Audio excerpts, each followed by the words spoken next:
সমুদ্রে অভিনেতা রাহুলের মৃত্যুর পর কেটে গিয়েছে সপ্তাহখানেক। এখনো স্পষ্টভাবে জানা যায়নি ঠিক কিভাবে প্রাণ গেল অভিনেতার। চলছে নানা মন্তব্য ও অভিযোগ। এই আবহে জোড়া এফআইআর দায়ের করা হয়েছে। তালসারি থানাতেও এফআইআর দায়ের করেছেন প্রিয়াঙ্কা। মোট 5 জনের বিরুদ্ধে অভিযোগের আঙুল তুলেছেন তিনি। অভিযোগপত্রে প্রিয়াঙ্কা জানিয়েছেন, ধারাবাহিকের শুটিংয়ের সময় কলাকুশলীদের সামনেই রাহুলের মৃত্যু হয়েছে। দুঃসংবাদ প্রকাশ্যে আসার পর তিনি জানতে পারেন শুটিংয়ের সময় কোনো অনুমতি নেওয়া হয়নি, প্রয়োজনীয় নিরাপত্তা বিধিও মানা হয়নি।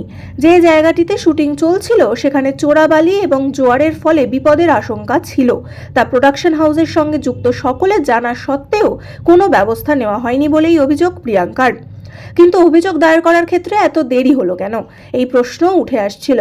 প্রিয়াঙ্কা তার বয়ানে এও লিখেছেন, আমি আমার স্বামীকে হারিয়েছি, মানসিক যন্ত্রণার মধ্যে দিয়ে যাচ্ছি, মানসিকভাবে বড় ধাক্কা পেয়েছি, কারণ আমি ভাবতেই পারিনি আমি সত্যি সেই মানুষটাকে হারিয়ে ফেলেছি যিনি আমাকে সারা জীবন দিশা দেখিয়েছেন, যার ফলে আমার এই অভিযোগ দায়ের করতে বিলম্ব হয়েছে।